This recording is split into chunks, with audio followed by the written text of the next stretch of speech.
Hello and welcome to another edition of Mustang Basketball with Brad Bigler. I'm Kelly Loft, Athletic Communications Director at Southwest Minnesota State University, and we're back to kick off the new year 2011 as we talk Mustang basketball with the head coach of the Mustang men's basketball program, Brad Bigler. We'll talk about the three games that have started now after the new year, the Minnesota Crookston, Minnesota State Moorhead, and Minnesota State Mankato games. We'll take a look at the highlights from the Mankato contest, and we'll also preview this weekend's contest up at the University of Mary in Bismarck, North Dakota, and the game at Northern State in Aberdeen, both coming up this Friday and Saturday night. So thanks for joining us again, and with us is the head coach of the Mustang men's basketball program, Brad Bigler, and it's been a few weeks since we've last been on the air here at Studio One and at smsumustangs.com, and lots have happened. We've had three games since the last time we've had a show, Coach, and the Mustangs beat Minnesota Crookston to begin the new year at the RA facility, 76-62, and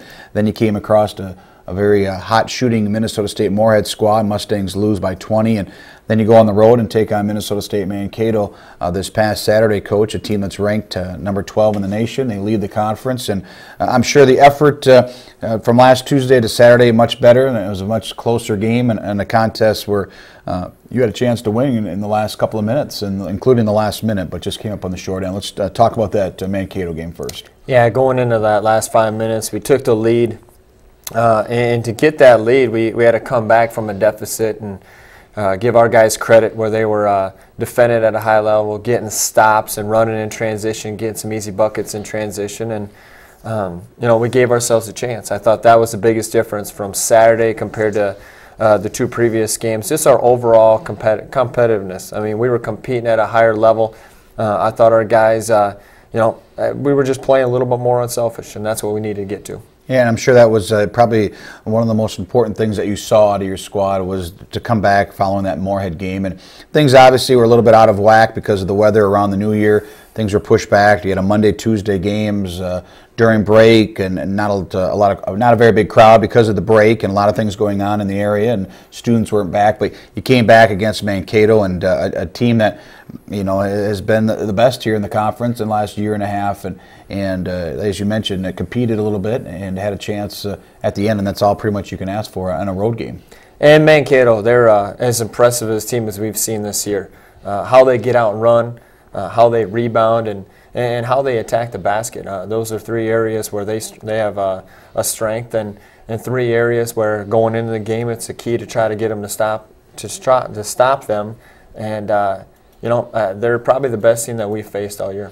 Well, the Mustangs fall to the Mavericks 84-76 on Saturday in Mankato. The loss now puts the Mustangs at 6-7 overall and 3-6 in the NSIC, and we still have two games left here in the first half of the conference season this weekend. And you look at the conference schedule, and I didn't realize it just a few weeks ago, but 7 of our first 11 conference games on the road, and it's the first time we've had 22 conference games in the conference season in the conference history. So still a lot of basketball to be played, and it continues this weekend with 2 more road games. And I suppose you can't do much about the schedule. You got to play the games, and so far this year we struggled now, losing 6 straight on the road, and it's difficult to travel and playing very good teams. But what is the difference, playing on the road compared to home? And I suppose it's all relative. The year we went to the Elite Eight, we had a very good record. We won a lot of games on the road, but what's going to take to get over the hump? Well, right now, sometimes it's just getting that extra bounce. Maybe it's getting a little lucky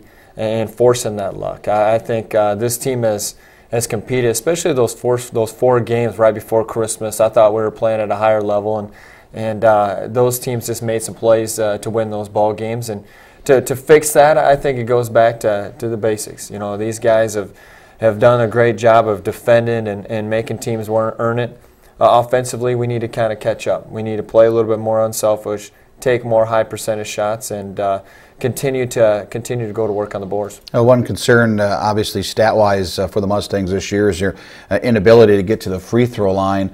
Teams that win, have good success. It seems like the common denominator is they'll attempt more free throws than their opponent will even make during a season. That happened a couple of years ago. This year, it's the exact opposite, and we've seen it now the last 6 or 7 games now. The Mustangs have shot less free throws than their opponents, and I'm sure if you had the answer for that, we try to rectify it. But what is the key? Is it not getting action to the rim, or is it just falling behind late in the game and you have to foul, or what's the difference in that stat? And that's part of it. When you're behind at the end of the game, sometimes that's where you pick up some easy free throws. But what's unique about that is, well, are we shooting more three-pointers than our opponents? And that wouldn't be the case either. So we are getting action to the rim. Maybe we are settling a little bit for 15-footers or pull-up jumpers. Maybe it's a situation where we need to get to the rim more and draw the contact, maybe not shy away from the contact, and try to finish in the paint. Well, again, this past Saturday, Mustangs lose 84-76 to Minnesota State Mankato. A couple of big numbers in the contest. Mustangs committed 14 turnovers, just 7 for Mankato, and that led to 24 points off turnovers for MSU, just 10 points off turnovers for the Mustangs, and then second chance points, 18-6, and you out-rebounded the Mavericks, but they had 11 offensive boards, and again, that led to 18 second chance points, and that's really the difference of the game, and including some big offensive rebounds in the second half. And that's where Mankato thrives. I mean, when they can get that basketball out off a turnover or a long rebound, they have the ability to go. Marcus Hill is as fast as any guarders we'll see all year, and he can make plays in the open floor. Then you throw in Jefferson, Mason, and Hodges, and they have a variety of guys who can step up and make those plays. So, when you're going into a game versus Mankato, you want to make them play in the half court. That's what's going to give you the best chance of winning the ball game, and give them credit. Anytime they had a turnover or a long rebound, they took advantage of it. Well, some statistics from the contest against the Mavericks. Jordan Miller led SMSU with 20 points. He had 7 rebounds. A nice game for Bernard Burge. Career highs in points and rebounds. He had 10 points and 7 assists. For assists, career high with 7. And Scott Rell had 15 points and 7 rebounds in the game as well. And that's key. Bernard, a good stat line. 7 assists, did have 3 turnovers, but you continue to see him, playing some big minutes against some very good teams, and it's tough for a true freshman at times. But now he's, played 13 games, and we're almost getting into that. He's past that freshman stage now, and he's kind of become a veteran player. And right now, it's about, more than anything for him, it's a long season. It's a long year for that matter. When you start in the fall and you keep going, and now it's a matter of him is trying to keep his body healthy, maintaining, eating healthy, getting good sleep, doing all those little things that set him up to be successful. And, he'll continue to do those things, and he's a special player. We're very thankful to have him, and he's a guy who's only going to continue to get better. A player we should also mention has played some more minutes this past week, and I'm sure may here in the next few weeks as well, and that's junior Casey Susanguth, who's worked really hard in practice and has deserved to get some of these minutes, and when he's been in there, he has made some plays. Talk about Casey, a transfer from Ridgewater College, and how important that is. He deserves to play some minutes, and you're rewarding with that. And he was. Coming out of break, he had some great practices where he might have been the best player on the floor at times, and I was happy for Casey. And I did believe that he earned those minutes, and he went in versus Crookston and went in versus Moorhead, and made some nice plays and did some positive things for us. And hopefully it works out where he can earn some more minutes in the rotation, and he's done a great job, and he's going to continue to work. That's the thing about Casey. He's a kid who, you never question his effort. He's a kid who never questions his effort, and he does all the right things. On the game against the Mavericks on Saturday, SMSU going against Mankato, a team that's has scored over 80 points in 7 consecutive games, a very high-powered attack. And I'm sure at halftime, 46 points, probably way too many that you wanted to give up, but they had a lot of those from the free throw line, 19 of 25 attempts from the line in the first half. And I'm sure the disappointing part of that was some of the fouls, just poor decisions by your squad. I think there was about at least two consecutive possessions where they didn't get the ball in the front court and were fouled, and that's free points. There was actually one point, I think that we had 3 consecutive possessions where we didn't even make them work. We fouled them as they're bringing up the ball, and that's easy points for Mankato, a team who's going to knock down a high percentage of free throws. And 19 free throws in the first half, that's exactly what we don't want to do, to go on the road and win a big ball game. Well, the Mustangs much better in the second half. The Mavericks did not get to the free throw line much at all until the final minute or so when the Mustangs were forced to foul. And SMSU does lose 84-76. Again, the Mustangs took a 1-point lead with under 5 minutes to go, but a big 9-0 run by the Mavericks erased that Mustang lead and got down to 4 in the last minute or so, but a final basket and some free throws by MSU gives them the victory, and they improved to 12-1 and atop the conference at 8-1 in the NSIC. We're going to take a look at some of the highlights from that contest between the Mavericks and the Mustangs at the Taylor Center in Mankato. We've got a lot of highlights to show here, and we'll start off here in the second half. Coach, and a great start by Scott Rail. Scott stepped out, took the ball, and you're going to see his versatility here. First, he takes the ball off the bounce and finishes in the paint. Now he's going to go to a post move, to a nice little jump hook, got an angle on the defender and finished. And now you're going to see him, as the ball gets reversed, you're going to see him get a catch and go into a little a jumper. It's got 4 of 4 shooting in the first 5.5 minutes of this game, and both he and Jordan Miller for 20 of the first 22 points for the Mustangs. And you've seen it right there, the post move and now mid-range jumper, and giving the Mustangs an early lead. And now Bernard Birch, again, a career-high 10 points with the pull-up jumper. As you'll see on the clips, on the defensive end, MSU Mankato, they're as good as anybody on ball pressure. And especially early in the possession, early in the game, they're going to make you work. And what we had a tough time with was with that ball pressure. We were using our dribble in a negative way. We were retreating every time rather than being the aggressor, and that's one thing that we did change coming out of halftime. We saw a great pass, Nick Smith to Scott Rail for the and one. Jordan Miller driving and foul called on the baseline, and then we continue on. Jordan Miller, again, nice night off the end out with the long three-point shootout, or three-pointer off the end out. And here's another shot by Miller on a pass from Bernard Birch. And here's a play early in the game where, this is a play where Taylor Hughesby stepping over to take the charge. As we pause there, it's a play where that could be a big momentum play. Maybe that gets one of their best players in foul trouble. The official said that Taylor was underneath the rim, and I don't know, maybe he was a little bit, but right there it sure looked like he was out from underneath the rim. And who knows? Those are a big play where, if we get him in foul trouble, maybe that takes him off the floor. Yeah, good point. They did say he was under the rim, but that highlight pretty much showed he was not. But regardless, we saw Taylor Hughesby with a couple of shots. Matt Zager had a basket there. Taylor Hughesby with the jump hook. And we'll continue on here in the first half. Taylor Hughesby, I think this is another offensive play coming up. But they thought maybe a travel, no call made, but Taylor with the jump hook, and now makes a nice pass to Lavion West here in the back door. It's just good court recognition here. Taylor at the free throw line. He'll eventually get the pass, and Lavion here on the baseline.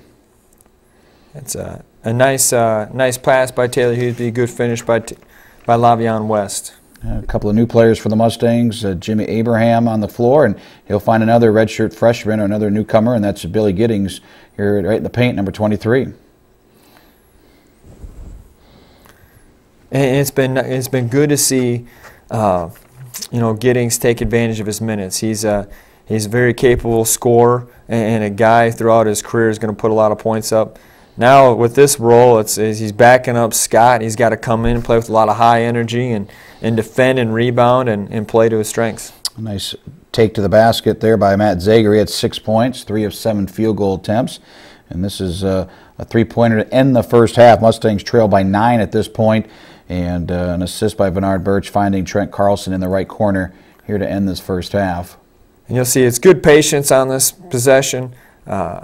Action to the rim. We'll see a missed jumper here, but you'll see Nick Smith go out of his area, get the big rebound as Bernard again attacks and finds Trent Carlson for the open three. Mustangs trail 46-40 at halftime following that three-point basket by Trent Carlson. SMSU just 4 of 16 from behind the arc in this contest. Now we go to the second half, and Scott Rail hadn't scored for quite some time, scores early, and again, he had 15 points on 6 of 9 shooting. And that's where, later on in that half, Mankato did a great job of maybe sending a double or digging a little bit, putting a lot of pressure, and Scott just didn't have the opportunity to put in some points. There's that aggressiveness to the rim. Lavion West with a field goal. Lavion 4 of 8, finished with 8 points and 3 rebounds. A good hustle play. Taylor Hughesby, and the ball gets stolen away, and Jordan Miller going up and flushing it down in transition. And this was the very next offensive possession. I think that dunk gave Jordan some confidence, and I don't think there was any hesitation on this three right here. That was a quick shot, and he buried it. Again, 20 points for the sophomore from Mitchell, South Dakota. Here's another end out top. Jordan Miller running the offense, Bernard Zager had it there, gets it inside to Scott Rail for the turnaround, tough hitter.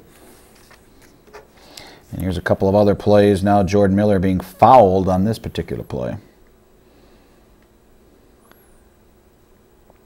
Jordan right now on the left wing, top of your screen. Good patience. Attacks the defender off the bounce, but the finish. They did call it on the floor. It could have gone either way on that one as well, but the Mustangs, after that foul, get a great pass underneath the Lavion for the easy basket. And here's Nick Smith, the true freshman, really getting some big minutes, and you just see him get more comfortable here, and he's wide open for a long time, but nobody can find him, but he still posts up, seals, and goes up strong for the and one. And here's a stretch here now where the Mavericks, a big part of the game, miss a couple of free throws, but get offensive rebounds. And here's the second chance points we were talking about. And this was a big momentum swing to them. I mean, I know they had the lead at this point, but we got to stop. They missed a free throw. We need to come down with that offensive rebound. Now they get the basket, and that's a tough call. Jordan's giving ground, and Mason goes in with the finish. Mustangs respond, and Bernard Birch with the basket in transition. Now the Mustangs making their run here in the final 8 minutes or so of this ball game and take the lead for the first time since early in the first half. And there's Bernard Birch fouled in transition, and now Lavion with the basket off the pass from Bernard, and you can see why. The Mustangs with 14 assists in the game, and Mustangs making their break here, now down by just a few points, and Bernard all the way to the hoop. High archer, and here's the play that gave the Mustangs a lead with under 5 minutes to go. And a great pass from Matt Zager to find a cutting, Hughesby finding Zager, and the Mustangs lead by a point. And this is a play later in the possession, or later in the game, where Jordan goes and finishes.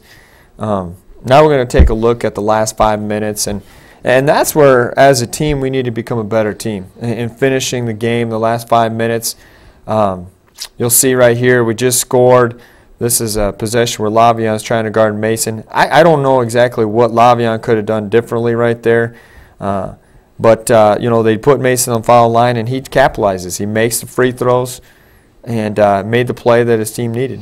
Now that was a play that put the Mavericks on top in some tough plays there. Mustangs miss a 3, and again now the Mustangs trailing by 1 at this point, and the Mavericks making some plays. They miss a 3, but there's another offensive board. And those are the things that have hurt us in this stretch. Those offensive rebounds, when we need to come down with a big rebound, we've been unable to, and they took advantage of it. Come down and knock another 3 down, and give Morrow credit. The guy really stepped up here tonight. 5 threes on the year, and then ends up making 3 against us on Saturday night. Yeah, Mustangs, Lavion West takes a 3. Not a big three-point shooter for your squad. He can make some, but it tells you late in the game. And again, a missed shot, but the rebound comes. The Mustangs clear it for just a second, but again, it's just loose balls like that. Mustangs come away with it, but can we take advantage of it late in the game? And that's just been the Achilles heel, it seems like, this season late in contests. And you'll see in this last 5 minutes, Scott Rail and Jordan both had chances to make plays, and those are the guys who are going to continue to get the ball in their hands at the end of the game. And that last play, Taylor Hughesby was called for a foul, which is another foul that put them at the foul line. Things that you just can't afford to do in the last 5 minutes.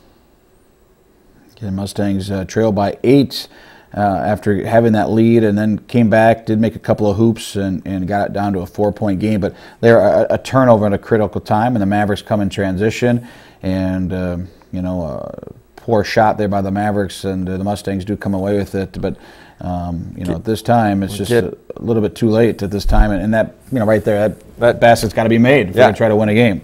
And that's as good a look as you're going to find. I mean, in transition, we get a stop, we get a maybe a 5-foot type runner. We got to be able to knock that down. And now Mankato, they're finishing the plays. That's a nice take by Hodges. We were a little late on our fill, and we got to be better down the end of the stretch.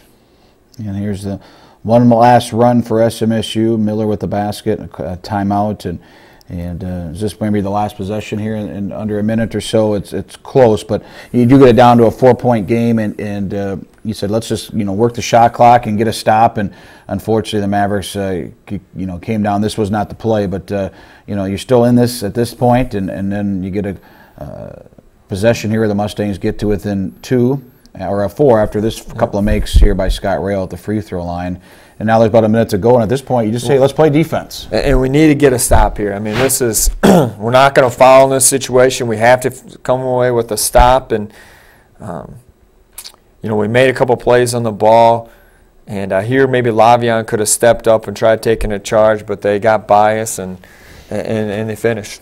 Yeah, and that was the difference in the game as the Mustangs did trail by 6, and the Mavericks made a couple of free throws late and win by 8. So as you look at the highlights and you watch the tape, you just see how close we are, and you get some of those baskets to go, and that's probably the confidence that we need. And now go on another road trip and kind of get away. School's back in session, but now it's just basketball here. And when you leave on Thursday to the University of Mary, and as we've shown in this league by the scores, and we've talked about, it's an incredible conference this year, so balanced, and every week somebody seems to pick up a big road win, and hopefully that's what the Mustangs can do, looking for that first conference road victory. And every weekend, it's such a big weekend.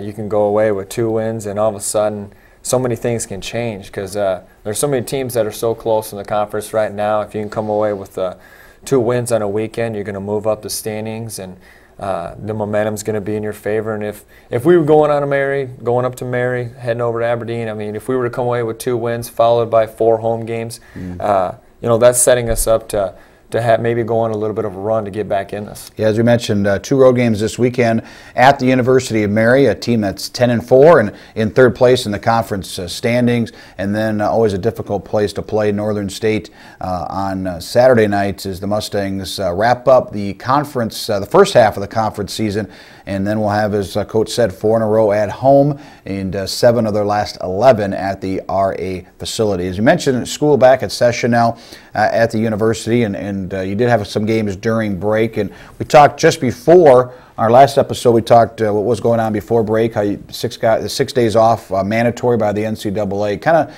give the fans at home a little snippet of what you guys did during when they came back from break, and when they were just basically basketball players, and the practices, how you did those, and with no school in session. Well, coming off break, the guys have had 6, 7, 8 days of rest, so it's important to try to get their legs back. We went 2-a-days on Monday and Tuesday that we came back, and then we went 1 practice a day the rest of the break.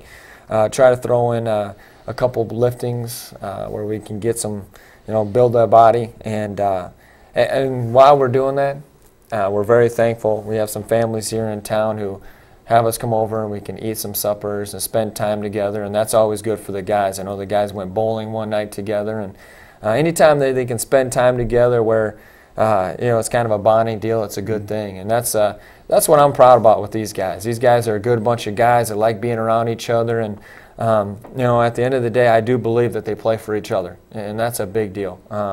I think these guys have put in a lot of hard work, and they're doing the right things, and now it's a matter of, maybe it's a matter of just getting a little lucky or whatever it is, but find a way to get a couple wins and get some things going, and hopefully we can make a run at this second half of the season. And you talk about it's just you put so much time and effort into it, and coming up just short. A lot of people know that all the close games, the last second losses, but we're not in for moral victories. And like you said, you just maybe need to catch a break, have a team really have a poor shooting night or whatnot, and a lot of that comes from you guys play. And I'm sure, as you mentioned, these guys, they're not going to hang their heads, and they're ready to go on the road this weekend. And obviously, some big road games coming up for the Mustangs, and two places going to be very hostile places. Mary's got a lot of momentum going for them, and they're excited as well, and they have deserved that. But it's going to be a fun night on Friday to go take on the University of Mary and kind of have that underdog role.